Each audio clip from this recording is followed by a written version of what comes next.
नमस्ते friends, तुमचं सर्वांचं food lovers and much more चॅनलमध्ये स्वागत आहे. आज आपण राजमा चावल कसा बनवायचा ते बघणार आहोत. सर्वात प्रथम मी राजमा आणि अख्खे उडीद घेतले होते. ते रात्री मी भिजत ठेवलेले 7 तास आणि आता सकाळी त्याला कुकरमध्ये एक शिट्टी घेऊन घेत आहे. त्याच्यामध्ये मी 1.5 ते 2 ग्लास पाणी टाकत आहे. तर साधारणतः आपण याच्या मीडियम गॅसवर एक शिट्टी घेऊन घ्यायची आहे. ते छान शिजून जातात. माझा कुकर त्याचा एका शिट्टीमध्ये होऊन जातं, तर मी एकच शिट्टी घेणार आहे. तुम्ही तुमच्या कुकरनुसार तुम्ही शिट्टी घेऊ शकता. त्यानंतर आता तुम्ही बघू शकता एक शिट्टीनंतर माझे राजमा छान असे शिजलेले आहेत, मऊ असे झालेले आहेत. तुम्ही बघू शकता. आता यानंतर आपण राजम्याची भाजी कशी बनवायची ते आपण बघणार आहोत. तर सर्वात प्रथम मी इथे थोडासा राजमा हा मॅश करून घेणार आहे, जेणेकरून काय होतं, जेव्हा आपण राजमाची ग्रेव्ही बनवतो तर ती थोडीशी थिक होते. त्याच्यासाठी मी राजमा हा थोडासा मॅश करून घेत आहे. सर्वप्रथम मी आता एक टोमॅटो घेतलेला आहे मोठ्या साईजचा. तो टोमॅटो मी मिक्सरमध्ये ग्राइंड करून घेणार आहे. याच्यामध्ये तुम्ही थोडे लसूण पण टाकू शकता, पण माझ्या घरी लसूण नाही आवडत, म्हणून मी फक्त टोमॅटो हा ग्राइंड करून घेणार आहे. त्याची छान अशी मी प्युरे बनवून घेतलेली आहे. सर्वप्रथम मी कढई घेतली आहे. त्यामध्ये मी तेल टाकलं, त्याच्यात जिरे, नंतर मोहरी टाकायची आहे. ती छान तडतडली की त्यानंतर त्याच्यामध्ये जे आपण टोमॅटोची प्युरे केलेली होती ती प्युरे आपण त्याच्यामध्ये टाकायची आहे आणि ती छान अशी शिजू द्यायची आहे. कारण टोमॅटो हा आपला कच्चा असतो, त्याच्यामुळे ती टोमॅटोची प्युरे ही छान शिजू जायची. कांद्याची प्युरे पण तुम्ही बनवू शकतात आणि ती पण तुम्ही टाकू शकतात, पण कांदा हा ऑप्शनल आहे.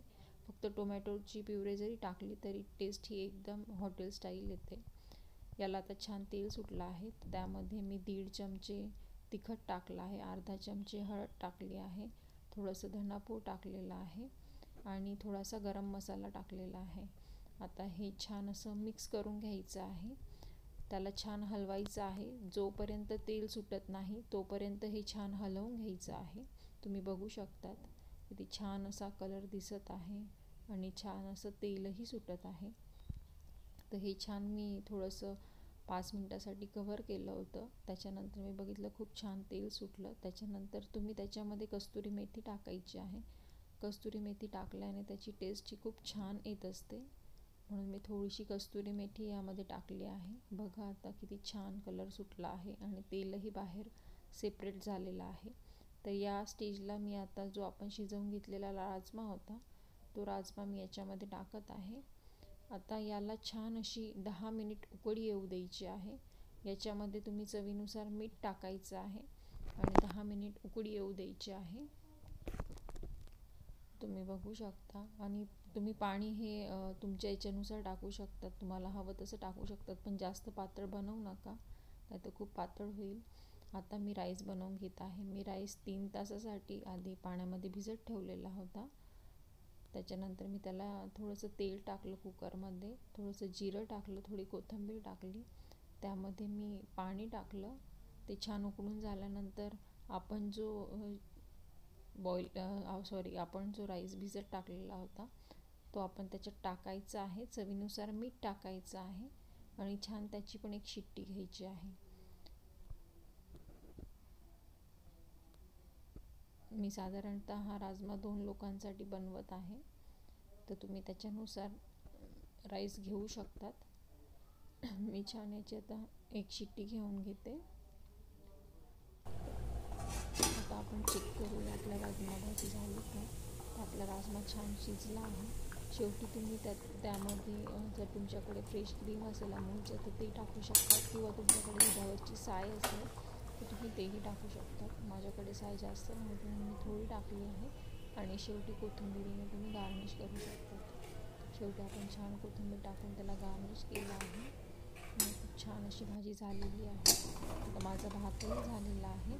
आपण आता याला सर्व करूया. तर छान भात त्याच्यावर छान असा राजमा टाकायचा आहे. त्याच्यासोबत तुम्ही पापड, कांदा, लोणचं तुम्हाला हवं ते घेऊ शकतात, पण गरम गरम खाण्याचं ट्राय करा. खूप सुंदर असा हा राजमा बनतो. तुम्ही ही रेसिपी नक्की तुम्ही घरी ट्राय करून बघा. त्याच्यामध्ये खूप सारे प्रोटीन्स असतात, त्याच्यामध्ये अख्खे उडीद असतात, त्याच्यामध्ये खूप प्रोटीन्स असतात. शेवटी राजमा हा खूप हेल्दी असतो. तर तुम्ही ही रेसिपी बनवा, तुम्हाला मुलांना टिफिनसाठी सुद्धा खूप कामात येईल. नक्की ट्राय करून बघा. आणि जर रेसिपी आवडली असेल माझ्या चॅनलला लाईक, शेअर आणि सबस्क्राईब करायला विसरू नका. थँक्यू.